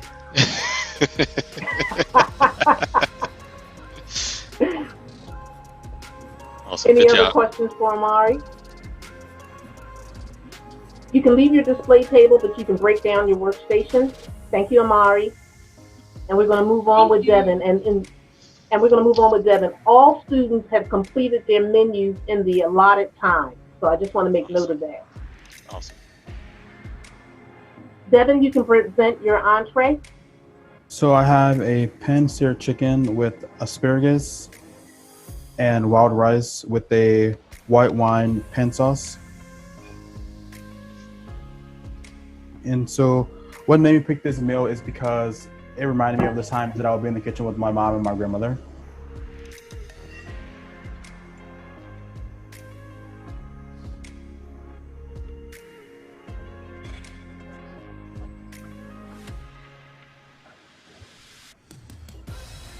Devin, can you tell me a little bit more as to how you plated the sauce on that chicken?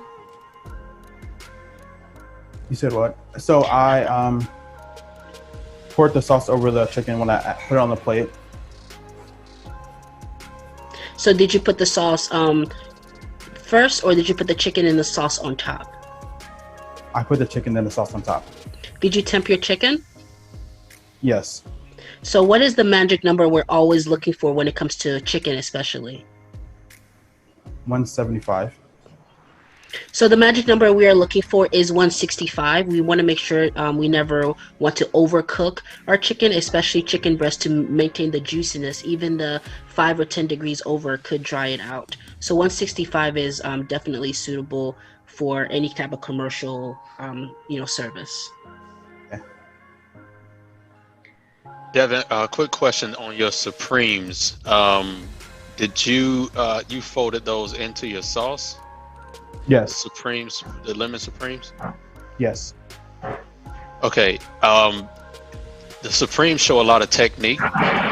I would, if you want to fold some of it into your sauce, that's fine. But I would leave some for garnish as well to show off your skills, because you went through, you put in a lot of work to get those Supremes. And for the audience, the Supremes, it's pretty much just the fleshy or meat part of the lemon or the citrus, and it's like half moon slices cut out of the lemon. So you peel the lemon and then cut those segments out on an angle so that you remove the meat from the pith. So that's a lot of work to hide it. I wouldn't hide it next time. Okay. But looks good. I like the story behind it. It just speaks family. I look at it and I think family. So good job. Thank you. Can you talk to me more about your rice process, Devin? How did you make your rice? So I made the stock and I drained it, and then I started the wild rice and I added sage, salt, and pepper to it. Let it boil until it's done. So you boiled the rice. You didn't simmer? Yes. No. So why did you decide to boil the rice? So it can still have kind of a firm texture, but still be soft enough to eat. So what I see that you chose wild rice, and wild rice is a really complicated rice because it's not just one grain in there. It's usually a blend of grain. So the different temperatures that each rice kind of needs is really difficult. So did you have that in mind while you were cooking the rice? Boiling it or overboiling it is really easy when it comes to that. So how did Yeah. you kind of monitor that? So I kind of, once it started to boil, I kind of kept it on lower temperature so I can just cook. And then I raised it towards the end to like finish the cooking process. And was there any oil or salt added to it? No. Thank you. Sure.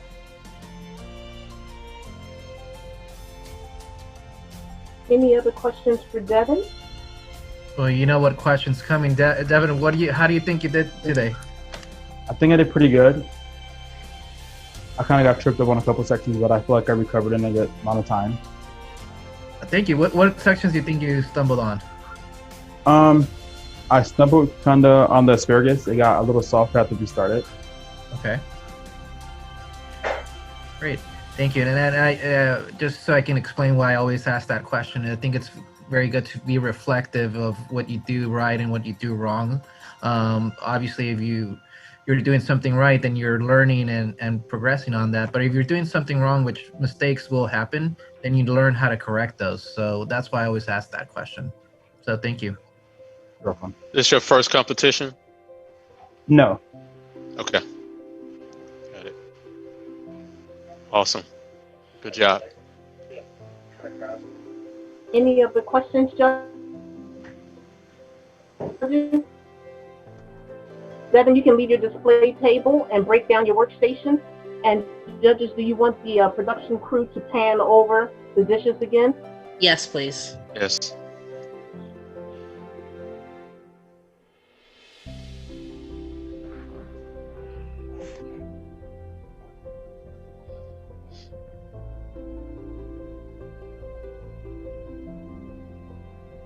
And if we can get all of the dishes in just one frame for our audience to see, that would be perfect.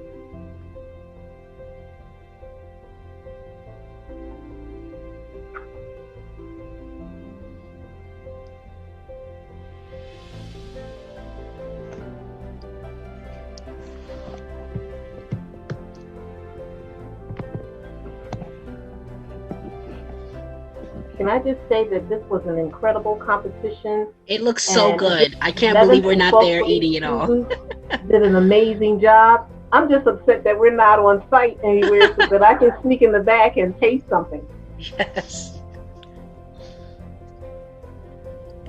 Is it possible to get Alan's starter and entree in one shot?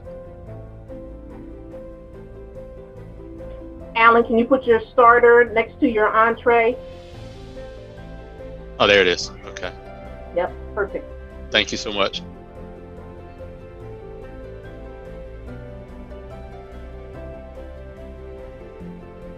Not only were they able to prepare these amazing dishes, but look how they're plated.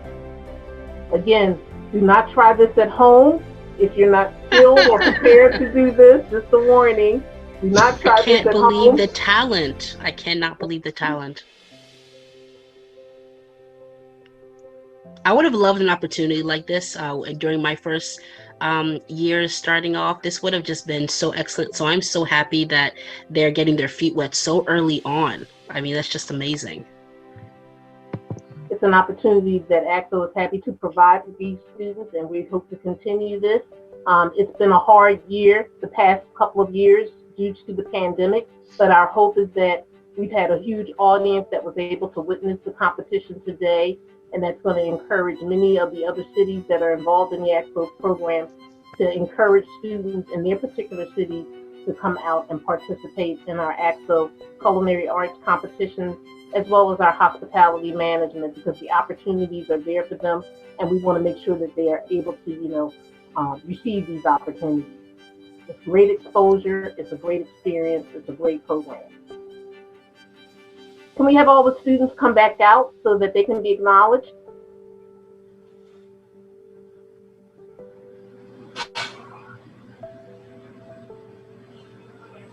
Amari.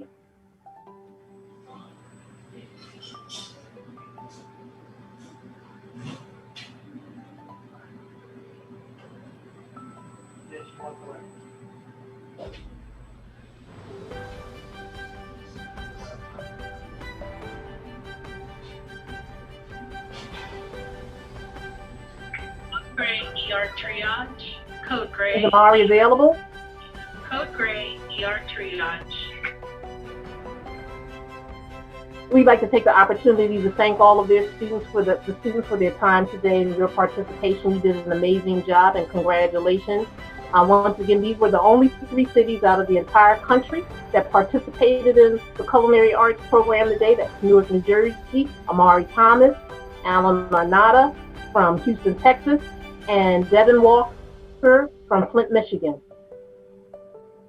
And that concludes our Culinary Arts competition for 2021. Thank you, everyone, and make sure you tune in on Sunday for our awards program. It's going to be incredible.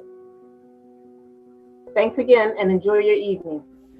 Thanks for watching today's competition. Come back Sunday, July 11th, to celebrate our contestants during the 43rd NAACP AXO Awards, right here on naacpconvention.org. Bye.